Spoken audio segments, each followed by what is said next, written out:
Hello बच्चों, hi I Purvi. Welcome to our personal tutor channel. आज हम लोग बाल महाभारत कथा का 9वां पाठ पढ़ेंगे, जो कि कक्षा 7 का एक अध्याय है, द्रोणाचार्य। आचार्य द्रोणा महर्षि भरद्वाज के पुत्र थे। पांचाल नरेश का पुत्र द्रौपद भी द्रोण के साथ ही भरद्वाज आश्रम में शिक्षा पा रहा था। दोनों में गहरी मित्रता थी। कभी कभी राजकुमार द्रुपद उत्साह में आकर द्रोण से यहाँ तक कह देता था कि पांचाल देश का राजा बन जाने पर मैं आधा राज्य तुम्हें दे दूंगा। शिक्षा प्राप्त होने पर द्रोणाचार्य ने कृपाचार्य की बहन से ब्याह कर लिया। उससे उनके एक पुत्र हुआ, जिसका नाम उन्होंने अश्वत्थामा रखा। द्रोण अपनी पत्नी और पुत्र को बड़ा प्रेम करते थे। द्रोण बड़े गरीब थे। वह चाहते थे कि धन प्राप्त किया जाए और अपनी पत्नी व पुत्र के साथ सुख से रहा जाए। उन्हें खबर लगी कि परशुराम अपनी सारी संपत्ति गरीब ब्राह्मणों को बांट रहे हैं, तो भागे भागे उनके पास गए। लेकिन उनके पहुँचने तक परशुराम अपनी सारी संपत्ति वितरित कर चुके थे और वन गमन की तैयारी कर रहे थे। द्रोण को देखकर वो बोले, ब्राह्मण श्रेष्ठ, आपका स्वागत है, पर मेरे पास जो कुछ था वह मैं बांट चुका हूँ। अब यह मेरा शरीर और धनुर्विद्या ही है। बताइए मैं आपके लिए क्या करूँ। तब द्रोण ने उनसे सारे अस्त्रों के प्रयोग तथा रहस्य सीखने की प्रार्थना की। परशुराम ने यह प्रार्थना स्वीकार कर ली और द्रोण को धनुर्विद्या की पूरी शिक्षा दे दी। कुछ समय बाद राजकुमार द्रुपद के पिता का देहावसान हो गया और द्रुपद राजगद्दी पर बैठा। द्रोणाचार्य को जब द्रुपद के पांचाल देश की राजगद्दी पर बैठने की खबर लगी, तो यह सुनकर वह बड़े प्रसन्न हुए और राजा द्रुपद से मिलने पांचाल देश को चल पड़े।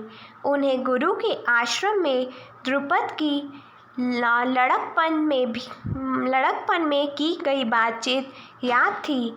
सोचा, यदि आधा राज्य ना भी देगा तो कम से कम कुछ धन तो जरूर ही दे देगा।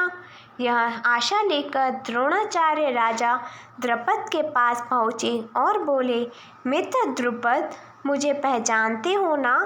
मैं तुम्हारा बालपन का मित्र द्रोण हूँ।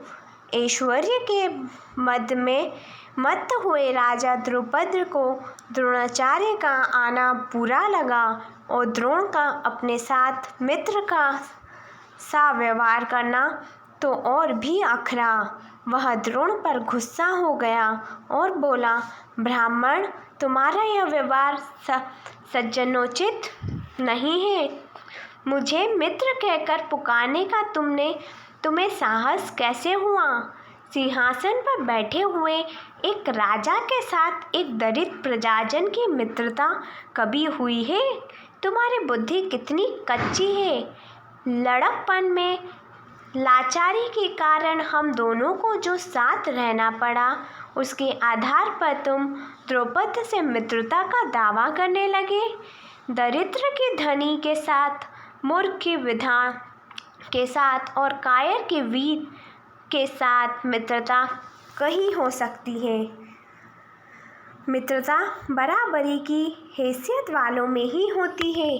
जो किसी राज्य का स्वामी ना हो, वह राजा का मित्र कभी नहीं हो सकता। द्रुपद की इन कठोर गर्वोन्नतियों को सुनकर द्रोणाचार्य बड़े लज्जित हुए और उन्हें क्रोध भी बहुत आया। उन्होंने निश्चित किया कि मैं इस अभिमानी राजा को सबक सिखाऊंगा और बचपन में जो मित्रता की बात हुई थी उसे पूरा कर चैन लूँगा। वह हस्तिनापुर पहुँचे और वहाँ अपनी पत्नी के भाई कृपाचार्य के यहाँ गुप्त रूप से रहने लगे। एक रोज़ हस्तिनापुर के राजकुमार नगर से बाहर कहीं गेंद खेल रहे थे कि इतने में उनकी गेंद एक कुएं में जा गिरी। युधिष्ठिर उसको निकालने का प्रयत्न करने लगे तो उनकी अंगूठी भी कुएं में गिर पड़ी। सभी राजकुमार कुएं के चारों ओर झांक झांक कर देखने लगे, पर उसे निकालने का उपाय उनको नहीं सूझता था। एक कृष्ण वर्ण का ब्राह्मण मुस्कुराता हुआ यह सब चुपचाप देख रहा था। राजकुमारों को उसका पता नहीं था। राजकुमारों को अचरज में डालता हुआ वह बोला, राजकुमारों, बोलो, मैं गेंद निकाल दूं तो तुम मुझे क्या दोगे? ब्राह्मण श्रेष्ठ, आप गेंद निकाल दोगे तो कृपाचार्य के घर आपकी बढ़िया दावत करेंगे। युधिष्ठिर ने हंसते हुए कहा। तब द्रोणाचार्य ने पास में पड़ी हुई सींग उठा ली और उसे पानी में फेंका।